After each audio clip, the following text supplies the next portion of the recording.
अदालत के कटघरे में खड़े होने वाले के हाथ कांपते होंगे। कमसिन उम्र में जेल की सलाखें खौफ के निशान जहन पर छोड़ देती हैं। नफरत उन मासूम दिलों के खौफजदा होने से खुश होती है। ये वीडियो आपको याद होगा जिसमें नजर आने वाले 3 क्लासमेट्स हैं। इनमें से 2 मुसलमान और 1 हिंदू। 12वीं कक्षा में पढ़ने वाले बच्चे हैं। इन 2 मुसलमान बच्चियों पर आरोप लगाया गया कि ये जबरन धर्म परिवर्तन करवा रही हैं। इलाहाबाद हाईकोर्ट ने एक अहम फैसला सुनाते हुए क्लास 12वीं के कुछ स्टूडेंट्स के खिलाफ जो एफआईआर दर्ज हुई थी उसे रद्द करने से इनकार कर दिया है। यह एफआईआर उत्तर प्रदेश के धर्म परिवर्तन विरोधी कानून यानी कि एंटी कन्वर्जन लॉ के तहत दर्ज की गई थी। कोर्ट ने अपने फैसले में कहा कि रिकॉर्ड पर जो सामग्री जो कंटेंट मौजूद है वो पहली नजर में ये दिखाता है कि मामला गंभीर है और इसकी पूरी जांच जरूरी है। यानी अभी इस स्टेज पर एफआईआर को खत्म करना सही नहीं होगा। इस केस की सुनवाई 2 न्यायमूर्ति जस्टिस जे मुनीर और जस्टिस तरुण सक्सेना की बेंच ने की। बेंच ने एक और बड़ी बात कही कि उन्होंने इस बात पर चिंता जताई कि युवाओं के बीच एक प्रश्न करने वाला रुझान देखने को मिल रहा है, जहां कुछ लोग अपने धार्मिक विचार दूसरों पर थोपने की कोशिश कर रहे हैं। कोर्ट ने कहा कि ये उम्र ऐसी होती है जहां युवाओं को अपनी कला, हुनर और पढ़ाई पर ध्यान देना चाहिए और समाज और देश की सेवा के लिए तैयार होना चाहिए, ना कि ऐसे विवादों में पड़ना चाहिए।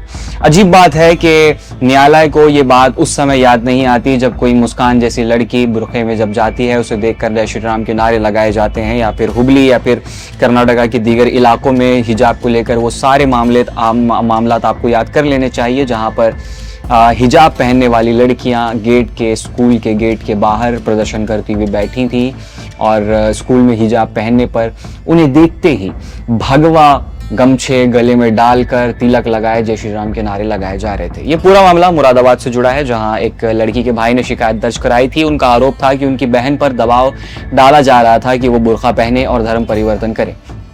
पीड़ित लड़की ने अपने बयान में दिसंबर 2025 की एक घटना का जिक्र किया, जहां उसने कहा कि उसे जबरदस्ती बुर्का पहनाया गया और धर्म बदलने के लिए समझाया गया। अब मामला ये है कि जब नौउम्र बच्चे किसी केस में मुलविस होते हैं तो उन्हें एक इजाजत मिल जाती है कि वो पुलिस स्टेशन तक ना आए, मगर उनका बयान दर्ज होने के बाद उनके सिग्नेचर, हस्ताक्षर, दस्तखत लिए जाते हैं। तो यहाँ पर यह कहना एक बिल्कुल दुरुस्त बात नहीं होगी। लेकिन इस कहानी का दूसरा पहलू भी है। आरोपी स्टूडेंट्स में से एक ने कहा कि लड़की ने बुर्का अपनी मर्जी से पहना था ताकि वो अपने सख्त भाई से बच सके। यानी मामला सिर्फ एक तरफ का नहीं है बल्कि 2 अलग अलग कहानियों के बीच उलझा हुआ है। और जहां तक हमें तफसीलात फराहम हैं उसके मुताबिक यही है कि जो केस फाइल किया गया था एंटी कन्वर्जन लॉ कानून के तहत, वो लड़की के भाई ने किया था। जहां पुलिस का सवाल है, मुरादाबाद पुलिस ने पहले ही ये कहा था कि उन्हें किसी तरह के जबरदस्ती धर्म परिवर्तन या जुर्म का कोई पक्का सबूत अब तक मिला ही नहीं है।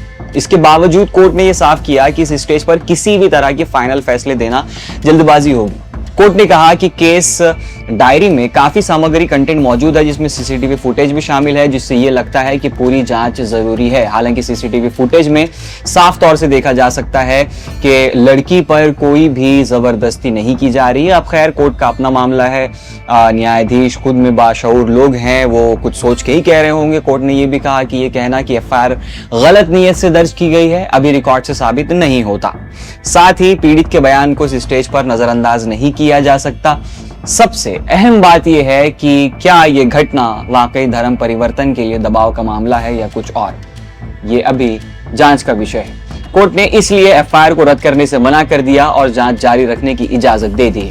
इस फैसले के साथ ही एक आरोपी को दी गई अंतरिम राहत भी हटा दी गई। आप खुद सोच सकते हैं कि जहां पर तस्वीर धुंधली हो वहां पर मुसलमान अपने आप मुजरिम साबित हो जाता है। आपकी राय नीचे कमेंट सेक्शन में। बाकी मिलते हैं अगले वीडियो में, नए मुद्दे पर फिर से बात होगी। मैं जर्नलिस्ट मजहर, आप देख रहे थे मुस्लिम सियासत।